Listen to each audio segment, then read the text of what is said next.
The second one that I know you and I want to talk about a little bit more here today are what's called continuous glucose monitors.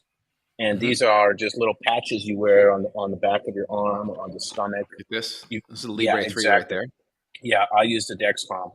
But these are game changers because what these devices do is they put the power back to the people, and Mm. they let you see your blood sugar values in real time.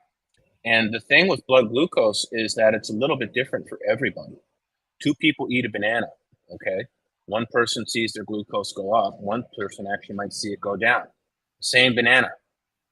So if you go look at the American Diabetes Association recommendations, or you look at it just based on the amount of carbohydrates listed on the label, you're not getting the full story. So this lets you actually see what happens to your blood sugar after you eat different things, after you fast, after you exercise, and that lets you make real-time adjustments. So here's a really good example, Doc. You go have some lunch and you have, let's say you go for Thai food and they bring you a side of rice with the Thai food, right? And you have the Thai food and you have maybe half of the cup of rice, for instance, and you're watching your glucose monitor. It's taking readings every 5 minutes right to your phone. Wow, after that meal, my blood sugar went to 180 milligrams per deciliter, right? That's way too high postprandial. So Totally. what was it? Well, okay, I had some veggies and some chicken. That probably wasn't it. I probably had too much rice. So the next time you have a quarter cup of rice, I'm not saying you got to completely eliminate it. Maybe then you get down to 140 postprandial just by that simple change in portion size. Okay.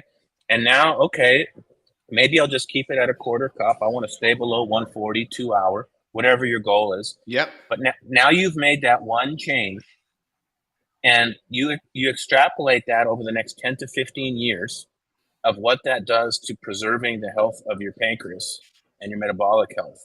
And that one change has now had a massive impact on your future health and longevity. So I would say the second one are these continuous glucose monitors.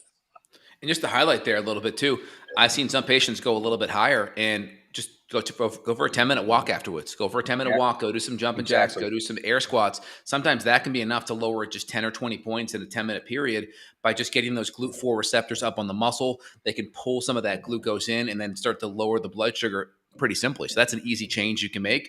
And then just looking at the inflammation, I had someone the other day just sub out the gluten and put potatoes in instead, similar carb levels, but their blood glucose was 50 points lower than when they added the Exactly. gluten in, because you have the carbohydrate load, the glycemic load, but then you have the inflammatory load that can then create a cortisol adrenaline spike, which then will also mobilize glucose on top of that.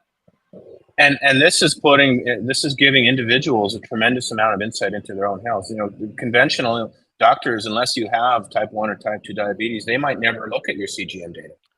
No. There's no reason for them or billable code or anything. So how are you going to make those changes now that are going to help you? First of all, blood glucose actually, and monitoring your glucose is my number one weight loss tool. You know, a lot of people don't associate blood sugar control with weight loss. Exactly. Yep.